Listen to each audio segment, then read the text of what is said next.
इसके जस्ट आगे देखिएगा, मेंडल के समय में जीन्स के बारे में जानकारी नहीं होती।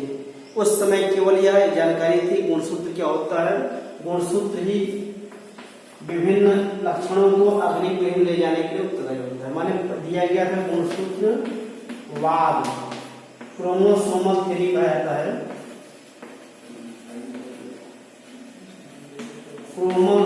क्रोमोसोमल थ्योरी क्या होती है? मेंडल के समय जीन्स के बारे में जानकारी न होने के कारण वैज्ञानिक इस बात से सहमत थे कि गुणसूत्र ही वे कारक होते हैं जो विभिन्न लक्षणों को अगली पीढ़ी में ले जाने के लिए उत्तरदायी होते हैं। नाम दिया गया गुणसूत्रवाद। ठीक, 2-3 पॉइंट होते रहेगा। मेंडल के समय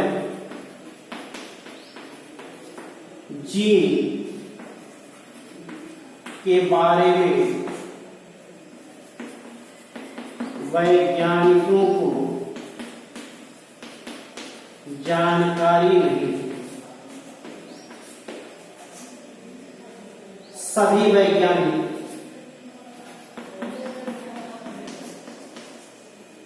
गुणसूत्र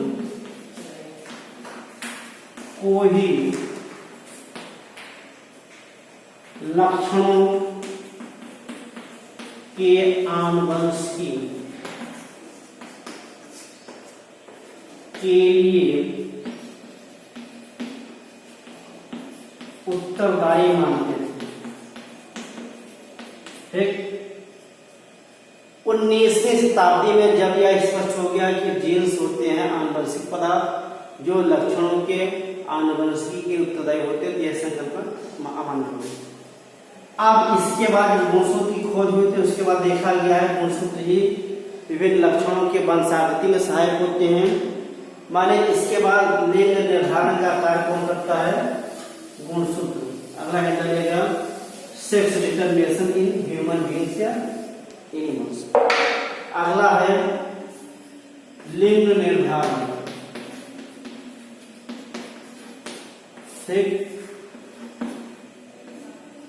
सेक्स डिटरमिनेशन, ध्यान दें। अगला हेडिंग है लिंग निर्धारण या सेक्स डिटरमिनेशन। सामान्यतः देखा गया है, सामान्यतः देखा गया है कि प्रत्येक जीवों में एक निश्चित संख्या में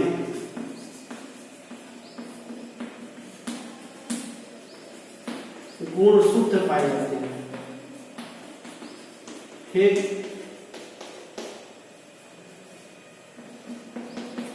जो माता पिता से लक्षणों को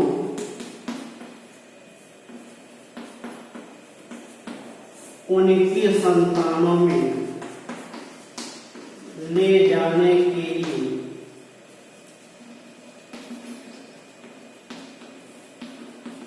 उत्तरदायी होते हैं।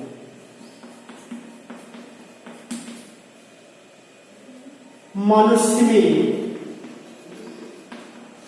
23 जोड़े या 46 गुणसूत्र पाए जाते हैं। ठीक है, इनमें से 22 जोड़े क्या होते हैं? इनमें से 22 जोड़े संरचना में समान, संरचना तथा कार्य में समान होते हैं। इन्हें समजात गुणसूत्र कहा जाता है। होमोलॉगस, समजात गुणसूत्र कहा जाता है। ठीक, एक जोड़ा गुणसूत्र क्या होता है? एक जोड़ा गुणसूत्र इनसे भिन्न होते हैं जो आकार में छोटे होते हैं, आकार में छोटे तथा मुड़े होते हैं। ठीक, इन्हें क्या कहते हैं? इन्हें विषम जात गुणसूत्र कहते हैं। वास्तव में ये भी क्या होते हैं? लिंग निर्धारण के लिए उत्तरदायी होते हैं। वास्तव में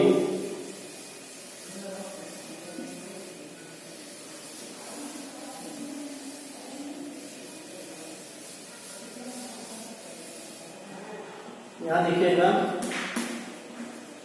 वास्तव में ये गुणसूत्र ही लिंग निर्धारण के लिए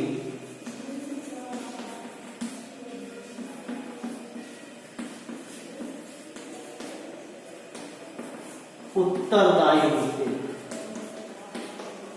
ठीक, देखिए यहां पर माने अगर ह्यूमन बीइंग से बात हम करते हैं,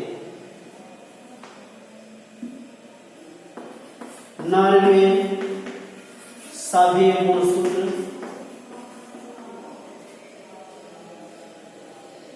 या ऐसे मादा में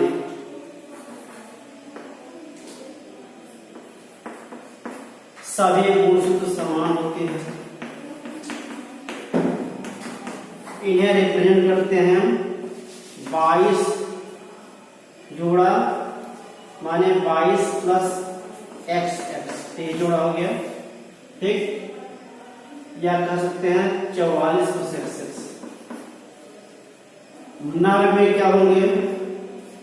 नर में 44 प्लस XY ये होते हैं। माने यह Y ही क्या है? लिंग निर्धारण के लिए। माने अतः गुणसूत्र Y ही लिंग निर्धारण के लिए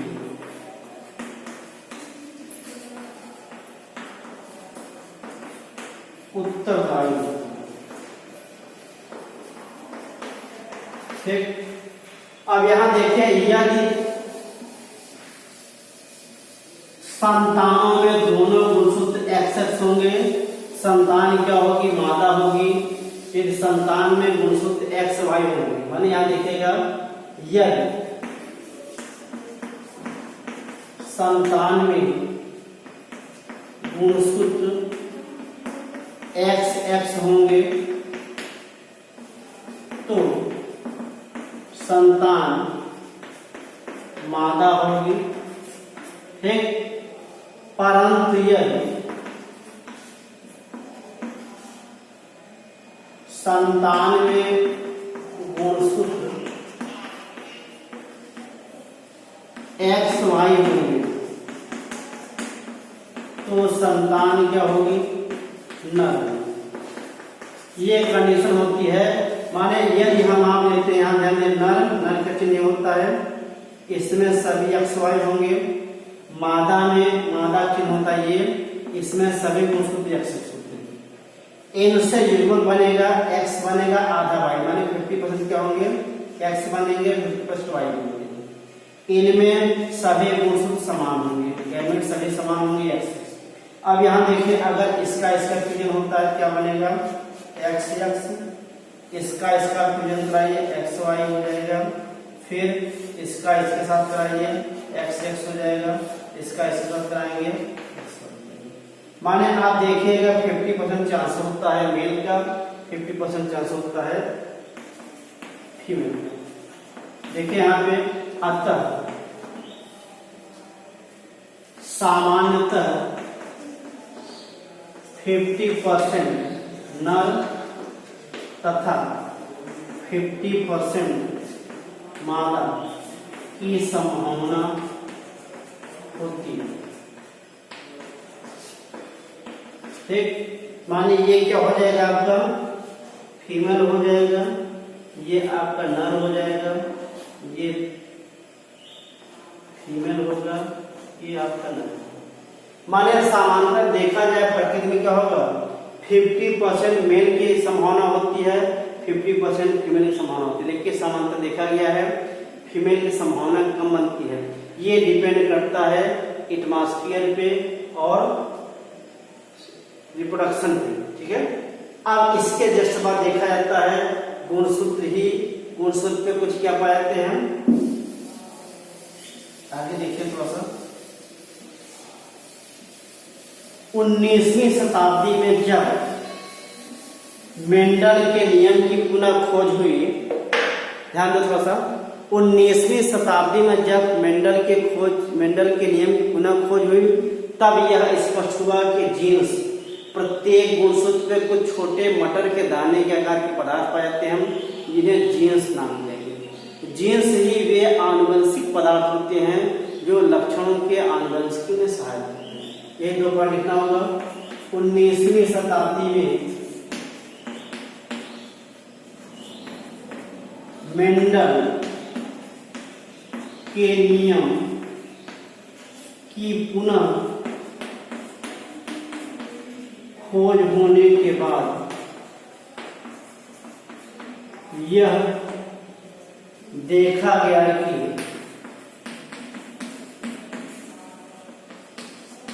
गुणसूत्र पर कुछ छोटे छोटे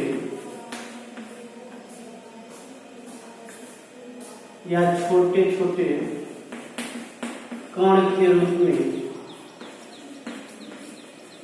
संरचनाएं पाई जाती हैं,